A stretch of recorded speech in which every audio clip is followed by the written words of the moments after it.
ایک وہ کہتے ہیں نا کہ کھوٹی پر شرٹ ٹنگی رہ جاتی ہے، اس طرح وہ اس ٹیم کے ساتھ ایز اے ہیڈ کوچ جو ہے وہ منسلک رہے، اور وہ کام بھی اب ایسے موقع پر ختم ہو گیا جب پاکستان کی ٹیم ورلڈ کپ جیسا بڑا ایونٹ کھیلنے جا رہی تھی، جس کے لیے مصباح الحق صاحب کئی سالوں سے اس ٹیم کے ساتھ منسلک تھے، اور جب بڑی جنگ کا وقت آیا تو انہوں نے کہا کہ جی میں جا رہا ہوں، اور رمیز حسن راجہ نے کہا کہ اوکے جی بہت شکریہ، بڑا شاندار کام کیا آپ نے، تھینک یو ویری مچ۔ ایسے ہوتا ہے، میرے پاس تو الفاظ نہیں ہیں ان سب باتوں کا خلاصہ کرنے کے لیے، ان سب باتوں کو سمیٹ کر کچھ مزید کہنے کے لیے۔ واپس آ جاتے ہیں جناب وسیم خان صاحب کی طرف۔ وسیم خان صاحب نے کیا کیا کیا نہیں کیا، ان کی تنخواہ کو لے کر جو بہت ساری باتیں جناب زبان زد عام ہیں، اس وقت کچھ سوشل میڈیا کو اگر میں دیکھتا ہوں تو ملا جلا سا رد عمل سامنے آ رہا ہے۔ بہت سارے لوگ ہیں جو پریز کر رہے ہیں وسیم خان کو، کہہ رہے ہیں ویل ڈن وسیم بھائی، کیا کام کیا آپ نے تو شاندار جاب کیا۔ بھائی اگر شاندار جاب کیا تھا تو اس موقع پر تو رمیز حسن راجہ ایک نئی ٹیم بنا رہے تھے، تو وسیم خان چپ ان کرتے، وسیم خان ان کا ساتھ دیتے۔ اب اس سوال کا جواب کوئی مانگے نا ان سے تو پھر لوگ کہیں گے کہ آپ ایجنڈے پہ کام کرتے ہیں، آپ جناب یہ کیا بات کر رہے ہیں۔ تو وہ کہتے ہیں نا کہ سچ کڑوا ہوتا ہے، اور وہ کہتے ہیں کہ سچی بات جو ہے نا ذرا اس حلق سے کم ہی لوگوں کے اتر پاتی ہے، اور یہ کان شاید سننے کے لیے ان کو تیار نہیں رہتے۔ بہرحال پاکستان کرکٹ کے حوالے سے اگر میں کہوں احسان مانی کے 3 سال کا دور یا وسیم خان کے 3 سال کا دور، بالکل بھی میں یہ نہیں کہوں گا کہ انہوں نے ایک شاندار انداز میں بہترین طریقے سے رمیز حسن راجہ صاحب کی طرح، بہرحال شاید وہ ایک ایسی جگہ پر موجود ہیں جہاں پر ان کو ان چیزوں کا، ان الفاظ کا سہارا لینا پڑے، بٹ ہم تو جناب اس وقت آپ سے مخاطب ہیں، اور ایک لمبی فہرست ہے جس پر میں گفتگو کرنا چاہوں۔ 2018 دسمبر میں جب پہلی مرتبہ میرا ان سے رابطہ ہوا، میں نے ان سے بات کی، میں نے ان سے پوچھا کہ جناب کس اغراض و مقاصد کے ساتھ، کس سوچ کے ساتھ آپ اس بورڈ کے ساتھ منسلک ہونے جا رہے ہیں، اور آپ کی ٹاپ پریارٹیز کیا ہیں۔ تو انہوں نے کہا تھا کہ جناب بین الاقوامی کرکٹ کو واپس لانا میرا سب سے اہم ایجنڈا ہے، اور رک ڈکاسن جو کہ انگلش کرکٹ ٹیم کی سیکیورٹی پر مامور تھے، یا نیوزی لینڈ کی ٹیم کے پاکستان آنے سے پہلے انہوں نے سیکیورٹی معاملات کا بغور خوبی جائزہ لیا تھا۔ انہوں نے کہا میرے بڑے اچھے تعلقات ہیں، اور آپ دیکھیے گا کہ جناب میں انٹرنیشنل کرکٹ واپس پاکستان میں لے کر آ جاؤں گا۔ اور شری لنکا کی کرکٹ ٹیم، بنگلہ دیش کی cricket team Pakistan test match کھیلنے کے لیے آئی، تو وسیم خان صاحب کہتے ہیں جناب اس بات کا کریڈٹ ان کو ملنا چاہیے،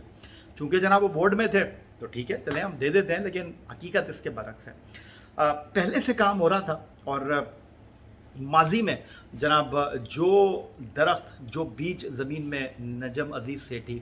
شہریار محمد خان، ہماری پاک افواج کی سیکیورٹی کے حوالے سے کوششیں، اور وہ ڈالرز جو ہم نے زمبابوے کو دے کر 2015 میں پاکستان بلایا تھا، ورلڈ 11 کو خزانوں کے منہ کھول کر پاکستان بلایا تھا، جناب یہ وہ پاتھ وے تھا جس نے راستہ ہموار کیا شری لنکن کرکٹ ٹیم کے لیے پاکستان میں ٹیسٹ میچ کھیلنے کا، بنگلہ دیش کرکٹ ٹیم کا پاکستان میں آ کر کھیلنے کا، جنوبی افریقہ اور زمبابوے کی ٹیم کا پاکستان میں آ کر کھیلنے کا۔ لیکن وسیم خان صاحب کریڈٹ لیتے ہیں، تو جناب اب ہم کیا کہہ سکتے ہیں، ہم ان کے نہ تو کلیم کو جناب مسترد کر سکتے ہیں، نہ ان کے منہ سے نکلی ہوئی بات کو ایسے جا کر پکڑ سکتے ہیں، بالکل۔ تو اب مسئلہ یہ ہے کہ وہ تو یہ بات ایڈمٹ کر رہے ہیں، لیکن وہ تو کہہ رہے تھے جناب آسٹریلیا کی آبادی اتنی ہے، آسٹریلیا میں 6 ٹیموں کا کانسیپٹ چل سکتا ہے، پاکستان میں نہیں چل سکتا۔ وہاں پر تو وہ فیل ہو گئے، کیونکہ عمران خان صاحب نے بنی گالہ سے آواز لگائی اور وسیم خان صاحب کچھ کہہ نہیں سکے، کچھ اپنی سنا نہیں سکے۔ سنانے کی بات آئی تو جب رمیز حسن راجہ صاحب نے ٹیک اوور کیا تھا، اور انہوں نے اوت نہیں لیا تھا چیئرمین پی سی بی کے حوالے سے، ایک بنی گالہ میں وزیر اعظم ہاؤس میں ایک میٹنگ ہوئی تھی، اور اس میں وسیم خان صاحب جو تھے وہ عمران خان صاحب کے ساتھ کمرے میں موجود تھے۔ یہ پہلا اتفاق تھا 3 سال کے عرصے میں جب وسیم خان صاحب جو ہیں وہ عمران خان کے دو بدو تھے۔ براہ راست بات ہوئی نہیں ہوئی مجھے نہیں پتا، ہاں میں بھول گیا، ایک بار پہلے بھی وہ موجود رہے جب حفیظ، وسیم اکرم، مانی اور مصباح اینڈ اظہر علی گئے تھے ڈومیسٹک کرکٹ کا مدعا لے کر، تو وہاں پر بھی وسیم خان تھے، لیکن ذاکر خان صاحب اس 3 سال کے عرصے میں خاص سے متحرک رہے۔ شری لنکا کی ٹیم پاکستان آئی، رمیش رتنائکے ان کے مینیجر، یا بنگلہ دیش کی ٹیم پاکستان آئی، تو انہوں نے خواہش کا اظہار کیا کہ جی اپنے وقت کے بہترین کھلاڑی عمران خان صاحب جو کہ اس وقت وزارت عظمیٰ کے منصب پر برجمان ہیں، ان کے ساتھ اگر ملاقات ہو جائے تو کیا بات ہے۔ تو نہ تو وہاں پر چیئرمین تھے، نہ تو وہاں پر چیف ایگزیکٹو تھے، وہاں پر ذاکر خان صاحب تھے، وہاں پر رمیز حسن راجہ صاحب بھی غالباً شاید موجود تھے۔ پھر اس کے بعد اس 3 سال کے عرصے میں جناب جو نچلی سطح پر کرکٹ ہے وہ تو شاید ہوئی ہی نہیں. پھر اس کے بعد اگر میں بات کرتا ہوں اور بہت سارے مسائل تھے جو کہ کھلاڑیوں کے بورڈ کے درمیان ایک رابطے کا فقدان رہا. اقبال قاسم صاحب آ کر چلے گئے. اقبال قاسم کے ساتھ محسن حسن خان, یونس خان, یہ وہ کرکٹر تھے جو آئے اور بورڈ کے ساتھ ان کی بن نہیں سکی اور وہ چلے گئے. احسان مانی صاحب جو تھے انہوں نے 3 کرکٹ کمیٹیاں بنائی. ایک کا سربراہ محسن حسن خان بنے, پھر اس کے بعد وسیم خان صاحب کچھ عرصے کے لیے بنے, پھر اقبال قاسم صاحب بنے, اور اب اس وقت سلیم یوسف صاحب ہیں جن کو 1989 کے دورہ ویسٹ انڈیز میں عمران خان صاحب نے ٹائیگر کا خطاب دیا تھا. تو اب دیکھنا یہ ہے کہ معاملات کس طرح آگے چلتے ہیں. لیکن وہ آپ نے سنا ہوگا نا کہ کھایا پیا کچھ نہیں, گلاس توڑا 12 نے.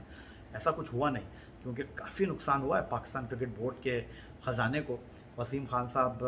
ٹھیک ہے, آپ یہ کہہ لیں کہ جناب ان کو تو تنخواہ کی مد میں یہ رقم مل رہی تھی, لیکن ایسا بھی میں نے کبھی نہیں دیکھا کہ ایک شخص جو کہ انٹرویو دینے کے لیے آیا ہے پاکستان, اور وہ جناب پاکستان کرکٹ بورڈ کے ٹکٹ پر پاکستان آیا. ایسا ہوا جب مینیجنگ ڈائریکٹر کی حیثیت سے وسیم خان صاحب لاہور آئے تھے فائنل انٹرویو دینے کے لیے. تو اب اس کا کیا مطلب ہے یہ آپ ہی نکال لیں, ہمارے پاس تو اس کے ڈاکومنٹ موجود ہیں. بہرحال اگر میں یہ کہوں کہ اس تمام عرصے میں وسیم خان صاحب کی طرف کچھ لوگ رہے, کچھ لوگ ان کے خلاف رہے, تو یہ تو ہر کرکٹ بورڈ میں رہا ہے, یہ تو ہر مینجمنٹ کے ساتھ رہا ہے, اس میں کوئی عجیب بات نہیں ہے. بٹ وسیم خان کا یہ دور پاکستان کرکٹ کے لیے کیسا رہا؟ آپ یہ کہہ سکتا ہوں کہ نہ تو ان کے دور میں کرکٹ اوپر گئی, کیونکہ ایک سیٹل ٹیم تھی. پاکستان مسلسل 11 T20 سیریز جیتا ہوا تھا. سرفراز احمد کو کپتانی سے نکال پھینک دیا گیا. پھر اس کے بعد اگر ہم بات کرتے ہیں رینکنگ کے حوالے سے, تو اس وقت test, one day and T20 تینوں فارمیٹ میں پاکستان پہلی پوزیشن پر کسی فارمیٹ میں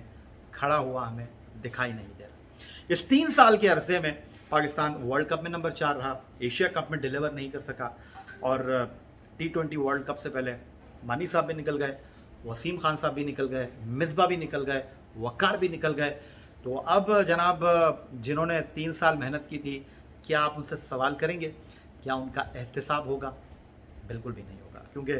معاملات اسی طرح چل رہے ہیں, روایات اسی طرح بنی ہوئی ہیں. اور میں یہ کہتا ہوں کہ جب آپ کسی خراب پرفارمنس کے اوپر کھلاڑی کو اکاؤنٹیبل کرتے ہیں, اس کو کٹہرے میں لا کر کھڑا کرتے ہیں, اس کو سینٹرل کانٹریکٹ سے پرموٹ یا ڈیموٹ کرتے ہیں, اس کی پرفارمنس کے اوپر اسے ٹیم سے باہر نکال دیتے ہیں, تو پھر بورڈ کے ان ارباب اختیار کا, جن کے بارے میں یہ کہنے میں بالکل بھی کسی تمید کا سہارا نہیں لے رہا, کسی میں جملوں کا سہارا نہیں لے رہا کہ جناب پیراشوٹ سے بورڈ میں اترے اور پیراشوٹ سے نکل گئے, تو جناب ان کے حوالے سے بھی بات ہونا چاہیے, اور ان لوگوں کا بھی احتساب ہونا چاہیے. اور ان کا حق تھا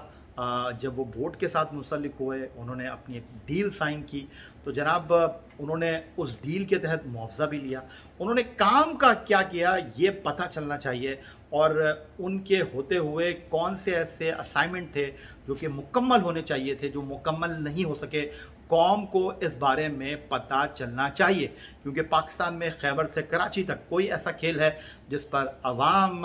یک زبان ہوتے ہیں, تو وہ جناب کرکٹ کی طرح اعداد و شمار کا کھیل کرکٹ ہے. اور کرکٹ کی طرح رنگ بدلتے کھیل کرکٹ میں پاکستان ٹیم کی کارکردگی میں کئی کلر ہمیں دکھائی دیے ہیں, بٹ حقیقت پسندانہ بات یہ ہے کہ لوگوں کی ایموشن اس کھیل کے ساتھ اٹیچ ہیں, اور پاکستان کرکٹ بورڈ کے اعلیٰ عہدیدار لوگوں کے لیے اس اعتبار سے اہمیت کے حامل ہوتے ہیں کیونکہ ان کے فیصلے پاکستان ٹیم کے لیے انتہائی اہمیت کے حامل ہوتے ہیں. تو آپ ہی مجھے بتائیے گا کہ وسیم خان صاحب کے واقعی ایسے فیصلے تھے, وسیم خان صاحب نے واقعی ڈیلیور کیا, وسیم خان صاحب نے واقعی انگلینڈ سے پاکستان آ کر واقعی کی حق ادا کیا, کیا وہ ڈیزرو کرتے تھے؟ میں آج اپنی اس ویڈیو کو یہیں سمیٹتے ہوئے آپ سے اجازت چاہوں گا. چینل کو سبسکرائب کرنا مت بھولیے گا. آپ کی محبت, چاہت, خلوص کا بہت شکریہ. اگلی ویڈیو تک کے لیے سید یحییٰ حسینی کو اجازت دیجیے. اللہ حافظ.